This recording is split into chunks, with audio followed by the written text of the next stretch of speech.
Assalamualaikum warahmatullahi wabarakatuh. Saya Erna Febrianti. Video ini merupakan bagian dari modul ke-11 mata kuliah Kimia Dasar 1, Prodi Teknik Industri yang disediakan oleh Telkom University. Video ini terdiri dari dua bagian. Yang pertama kita akan berbicara tentang entropi standar. Yang kedua kita masuk ke hukum kedua termodinamika tentang perubahan entropi. Ya, kita masuk ke bagian pertama. Oke, kita flashback dulu entropi. Dia masuk ke salah satu contoh dari fungsi keadaan, yaitu sifat ya yang ditentukan oleh keadaan sistem. Dan ini hanya dipengaruhi oleh bagaimana kondisi awal dan akhir. Jadi tidak peduli bagaimana kondisi akhir itu dicapai. Contohnya di sini ada dua pendaki ya, kita review sebentar. Energi potensial keduanya itu sama meskipun mereka mendaki melalui jalur yang berbeda. Ada yang pakai jalur berkelok-kelok, ada yang lurus-lurus saja. Nah, itu dikatakan di sini energinya, energi potensialnya sama karena energi itu adalah salah satu dari fungsi keadaan. Nah, begitu juga entropi. Sebelumnya kita sudah membahas ya, rumus untuk entropi itu konstan Boltzmann dikali ln dari jumlah microstate atau keadaan mikro yang bisa dicapai. Nah, sebenarnya, persamaan ini menyediakan interpretasi molekuler yang berguna ya, yang bagus untuk entropi, tapi sayangnya dia tidak lazim dipakai untuk menghitung entropi sistem karena sangat sulit untuk menentukan jumlah microstate-nya. Di W-nya ini sangat sulit untuk ditentukan. Apalagi kalau misalnya sistemnya itu mengandung molekul yang jumlahnya banyak ya. Kalau di video sebelumnya kan kita hanya memberi contoh 4. 4 saja itu ada 11 microstate-nya. Ini kalau 400.000 bagaimana? 4 juta, 4 miliar. Nah, itu sulit ditentukan. Oke, jadi daripada pusing mikirin entropi, jadi gini, sebenarnya entropi bisa nilai entropi sendiri sebenarnya bisa kita ukur pakai metode kalorimetri, tapi kita tidak akan bahas di sini. Nah, tapi yang akan kita bahas itu adalah kemungkinan untuk menentukan nilai absolut entropi dari suatu senyawa. Jadi nilai entropi itu S-nya ya, bukan delta S. S-nya itu bisa kita ukur, dan itu namanya absolute entropi. Jadi ya nilainya emang segitu, bukan nilai, yang mendekati kebenaran. Nah, dan ini tidak sama dengan entalpi ya, kalau entalpi kan susah H-nya berapa, kita hanya bisa mengukur delta H-nya. Nah, nilai entropi absolut ini disebut juga entropi standar ya, atau S0. Nah, sini maksudnya entropi standar itu adalah nilai entropi yang absolut dari suatu senyawa pada tekanan 1 atmosfer dan pada suhu 25 derajat. Nah, kenapa 25 derajat? Karena banyak sekali proses-proses kimia atau reaksi kimia itu terjadi pada suhu ini, pada suhu ruang. Nah, di sini ada tabel ya. Tabel ini dia ada daftar ya. Ada daftar entropi standar dari beberapa elemen dan senyawa. Nah, sebenarnya kalau kalian punya referensi bukunya, di appendix 3 itu ada lebih banyak contoh standar entropinya. Jadi di sini kita lihat beberapa saja. Kita akan bahas dulu yang pertama H2O cair sama gas. Nah, di sini sebenarnya ya sebelum bahas itu nilai satuan entropi itu adalah Joule per Kelvin atau Joule per Kelvin mol. Nah, ini bisa salah satu aja, bisa ininya aja atau bisa semuanya. Kalau pakai mol berarti nilai itu untuk 1 mol senyawa. Nah, di sini kita pakai joule dari bukan kilojoule ya, karena nilai entropi itu biasanya kecil dan biasanya nilai entropi dari unsur senyawa itu semuanya positif ya, nggak ada yang negatif. Nah, Nah, ini sebenarnya, kontras sekali dengan nilai entalpi ya, yang biasanya, kalau entalpi unsur atau senyawa kan yang paling stabil itu nol ya, kalau ini enggak, kalau ini entropi itu positif.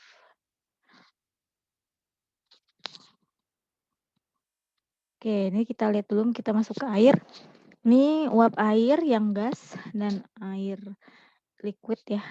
Nah, ini yang gas ini pasti nilai entropinya lebih tinggi karena memang molekulnya itu lebih acak ya, susunan molekulnya lebih kurang teratur. Sama juga gas brom dalam bentuk, gas, kita bandingkan gas dengan cairan, yang bentuk gas itu nilai entropinya jauh lebih besar karena memang ketidakteraturannya lebih tinggi. Iodin juga sama gitu, iodin yang padat, solid dengan iodin yang gas, pasti nilai entropi yang bentuknya gas jauh lebih besar. Nah, di sini ada yang menarik, contoh yang di bawahnya yaitu karbon dalam bentuk intan dan grafit.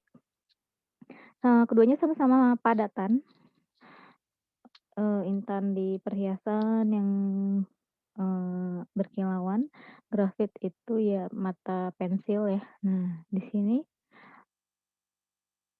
yang intan itu entropinya lebih kecil daripada grafit. Nah, kenapa? Karena memang susunan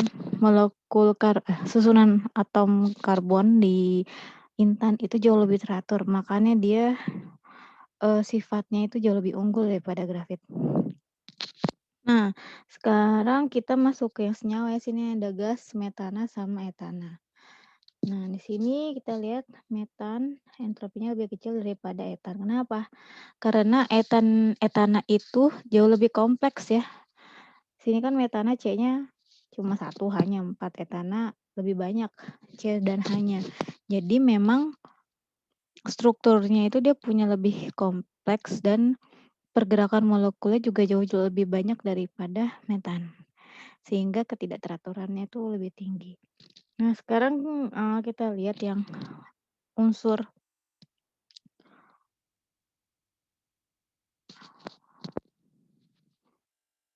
monoatom ya, yaitu sini ada gas helium dan neon. Sini helium sama neon nggak jauh beda, cuman neon itu jauh lebih tinggi. Nah, kenapa neon jauh lebih tinggi? Karena neon masanya itu lebih berat. Coba dilihat lagi MrHe sama Ne berapa, itu lebih besar neon ya. Nah, sini memang atom-atom yang lebih berat itu mereka punya level energi yang jauh lebih tinggi. Sehingga distribusi atom-atomnya itu ya bisa, karena level energinya itu jauh lebih banyak, jadi distribusi atomnya itu bisa lebih banyak gitu. Beda sama atom-atom yang ringan. Itu ya. Jadi terkait dengan jumlah proton dan neutron nih. Nah, itu jadi seperti itu. Jadi karena si neon lebih banyak distribusinya, jadi lebih banyak jumlah microstate-nya di atom neon daripada di atom helium. Oke. Sekarang kita lanjut. Setelah ini, oh ya, kita masuk ke hukum kedua termodinamika ya. Kemarin di video yang lalu kita sudah bahas hukum pertama yang berdasarkan hukum kekayaan energi. Nah, sekarang kita bahas hukum kedua. Hukum kedua dari termodinamika ini berkaitan dengan perubahan entropi ya, dan juga tentang reaksi spontan. Jadi, secara sederhana hukum kedua itu berbunyi entropi alam semesta atau universe itu akan bertambah atau meningkat dalam proses spontan. Tapi kalau misalnya prosesnya itu berkesetimbangan, equilibrium, entropi alam semesta itu tidak berubah. Jadi kalau kita buat persamaan matematis dalam proses spontan, entropi alam semesta, jadi delta S ya, bukan S. Jadi delta S-nya itu positif, meningkat lebih dari 0. Tapi kalau prosesnya kesetimbangan, delta S-nya itu sama dengan 0. Nah, sini harus diperhatikan, di sini kan Entropi alam semesta itu terdiri dari entropi sistem dan lingkungan. Nah, kalau yang proses spontan, entropi sistem dan lingkungannya itu bebas, nilainya mau positif mau negatif, yang penting nanti, jumlah dari keduanya itu adalah positif. Ini boleh positif, boleh negatif, nih juga nilainya boleh positif dan negatif. Tapi kalau prosesnya itu berkesetimbangan, maka nilai entropi sistem sama lingkungan itu harus sama, harus equal. Karena kenapa? Karena kalau dijumlahkan mereka jumlahnya nol. Jadi entah itu ini yang sistem yang nilainya positif, terus lingkungan nilainya negatif atau kebalikannya, entropi sistemnya negatif, entropi lingkungannya positif, terserah. Dan nilainya harus sama ya, karena kalau dijumlahkan itu harus nol. Itu hukum kedua termodinamika. Oke, sekarang kita lanjut. Kita sudah membahas bunyi hukum kedua. Nah, sekarang kita ini membahas entropi sistemnya dulu. Kan tadi entropi alam semesta itu terdiri dari entropi sistem sama lingkungan. Nah, sekarang kita ke entropi sistem. Jadi untuk menghitung entropi alam semesta, kita harus mengetahui berapa nilai entropi sistem dan lingkungan. Nah, sekarang kita fokus ke entropi sistem dulu. Misalnya ya, kita punya reaksi ini ya, ada sistem yang diwakili oleh reaksi ini. A tambah B menjadi C tambah D. Nah, kalau misalnya di kasus entalpi, kan kita mengenal adanya standar ini ya, standar entalpi ya, entalpi reaksi standar. Nah, di entropi juga ada namanya entropi reaksi standar. Ya, apa itu ya, maaf ya ini kebolak-balik. Jadi simbolnya itu delta S0 reaksi, ada di bawahnya ada, keterangan reaksi. Jadi maksudnya apa entropi standar itu adalah perubahan atau selisih standar entropi, perubahan entropi pada tekanan 1 atmosfer dan suhu 25 derajat, dan itu, bisa ditentukan dengan cara kita mengetahui selisih dari entropi standar antara produk dan reaktan. Jadi sama kayak ini, entalpi standar ya, kalau entalpi standar kan selisih antara entalpi produk reaktan. Nah, ini juga entropi standar ya selisih entropi produk dan reaktan. Ini kita langsung masuk contoh ya. Berapakah entropi standar dari reaksi berikut? Pada suhu 25 ada reaksi 2CO tambah O2 menjadi 2CO2. Nah, kita bisa langsung pakai persamaan ini. Set. Jadi produknya berapa, reaktannya berapa. Yang kita ketahui itu apa dulu ya?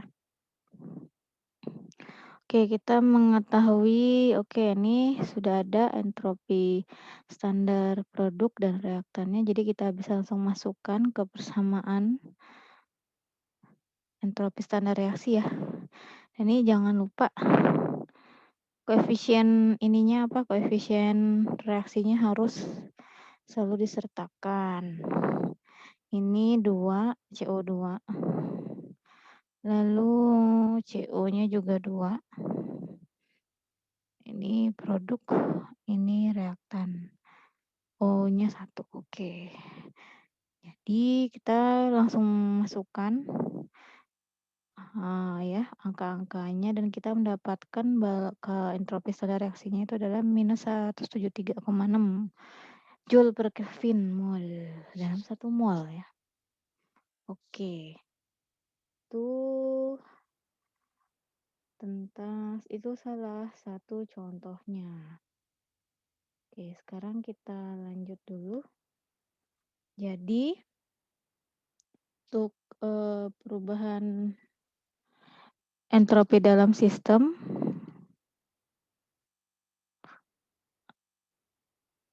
ada beberapa aturan ya yang harus diperhatikan. Nah, di sini yang paling mudah itu kalau reaksinya itu melibatkan gas. Itu Ada beberapa aturan umum ya. Yang pertama, kalau ketika gas itu dihasilkan atau dikonsumsi selama reaksi. Satu, jika memproduksi lebih banyak gas dibandingkan gas yang dikonsumsi. Jadi kalau gas yang dihasilkan itu lebih banyak daripada yang dipakai, maka entropinya itu positif. Tapi kalau jumlah mol gasnya itu berkurang, kebalikannya entropinya negatif. Nah, kalau nggak ada perubahan ya, kalau nggak ada perubahan jumlah molekul gas, nah maka nggak ada net change ya. Jadi jumlah total gas molekulnya itu nggak berubah, maka entropinya bisa negatif, bisa positif. Tapi perubahannya itu kecil ya, karena memang jumlah molekul gasnya itu jumlah totalnya sama gitu. Entropinya bisa negatif, bisa positif, tapi nilainya kecil. Nah, ini contoh deh. Prediksi. Tanda untuk perubahan entropi pada reaksi berikut. Ini ada reaksi seng padat bereaksi dengan gas O2 menghasilkan 2 ZNO padat. Jadi ada seng dibakar menghasilkan seng oksida. Nah, kita lihat ada gas yang terlibat atau enggak. Sini kan ada gas yang terlibat ya, O2. Dikonsumsi ya.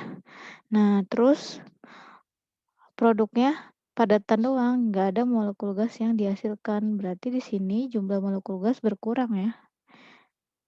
Sehingga kita bisa katakan bahwa entropinya menurun atau negatif. Nah, ini dia. Karena jumlah molekul gas produk itu lebih sedikit daripada gas reaktan ya, bukan gas hasil. Maka negatif. Oke, sekarang kita lanjut. Sekarang kita bahas entropi lingkungan ya. Tadi kan sudah bahas entropi sistem. Nah, untuk entropi lingkungan gimana? Nah, entropi lingkungan itu kita harus memperhatikan apakah prosesnya itu eksotermik atau endotermik. Nah, kalau misalnya prosesnya itu eksotermik, maka sebenarnya kan panas itu ditransfer ke lingkungan ya. Nah, saat ditransfer ke lingkungan, dia akan meningkatkan gerakan molekul di lingkungan. Nah, ini kan panas nih ke lingkungan. Nah, molekul-molekul ada di lingkungan karena menerima panas bergeraknya jadi lebih aktif, lebih cepat. Nah, akibatnya apa? Ada peningkatan jumlah mikrostat dan entropi lingkungan meningkat. Jadi kalau prosesnya eksotermik, entropi lingkungan itu positif. Gitu. Nah, sebaliknya kalau proses endotermik itu maka sistem itu akan menyerap panas dari lingkungan.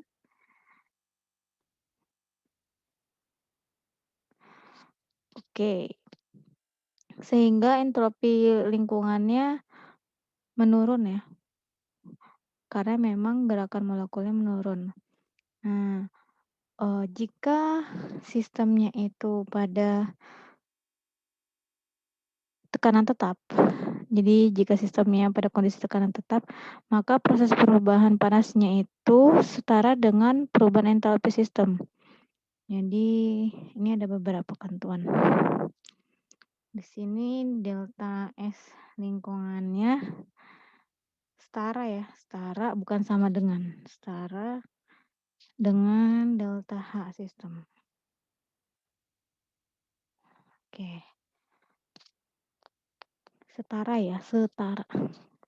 Proporsional. Jadi nilainya tuh nggak harus sama, cuman mungkin kalau misalnya delta H-nya tinggi, delta S juga tinggi. Nah, gitu aja. Jadi sini. Nah, tanda minus di sini di entalpi ini digunakan karena jika prosesnya eksotermik, maka kan itu negatif ya. Dan delta S-nya pasti positif. Nah, ini akan menandakan meningkat dalam entropi. Nah, di sisi yang lain, kalau prosesnya endotermik, delta H positif, delta S-nya negatif. Nah, jadi kebalikan gitu. Jadi ini memastikan bahwa entropi lingkungannya negatif, karena ini kurang dari 0 ya. Oke. Nah, perubahan dari entropi itu juga bergantung pada temperatur ya. Jadi kalau temperatur di sekelilingnya itu tinggi, maka molekul-molekul itu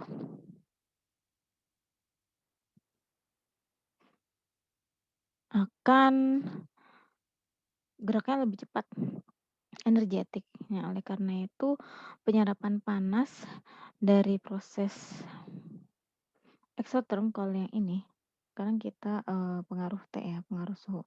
Kalau di proses eksoterm, nanti sistem itu hanya apa ya, menimbulkan dampak yang sangat sedikit pada pergerakan molekulnya. Karena kan di sini udah tinggi, T-nya udah tinggi. Nah, sistemnya ngasih panas juga ke lingkungan. Nah, berarti efek ke lingkungannya itu ya nggak terlalu ngefek gitu. Karena gerakan molekulnya udah energetik.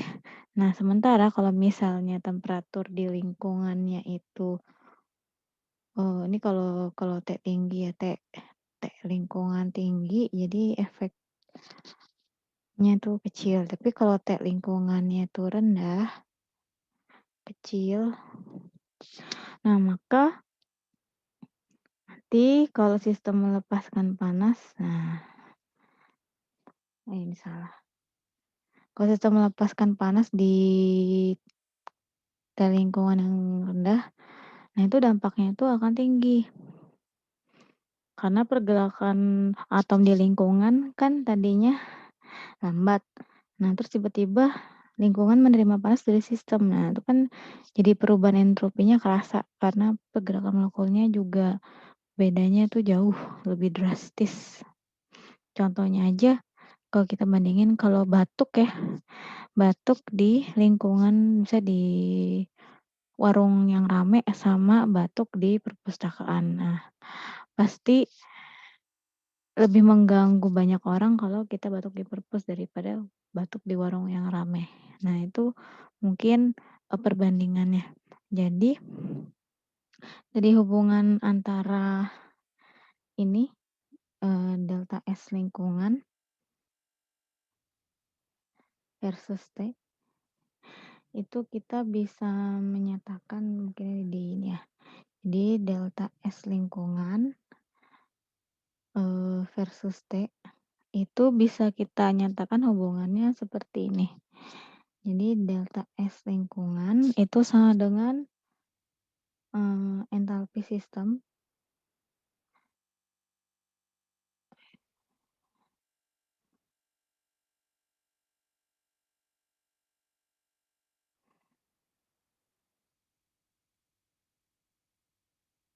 sorry, pencet. Oke, sama dengan per T. Jadi entalpi lingkungan itu bisa kita buat hubungannya, entalpi lingkungan itu sama dengan entropi lingkungan itu sama dengan entalpi sistem per suhu. Jadi kalau misalnya di video pertama kalau nggak salah, video minggu lalu, itu ada rumus ini delta S sama dengan entalpi per T. Nah, ini berlaku untuk entropinya ini berlaku untuk entropi lingkungan aja ya, bukan lingkungan sistem. Oke, sekian video kali ini, mudah-mudahan paham ya. Kalau tidak paham silahkan tinggalkan catatan, silahkan bertanya. Kita jumpa lagi di video selanjutnya. Wassalamualaikum warahmatullahi wabarakatuh.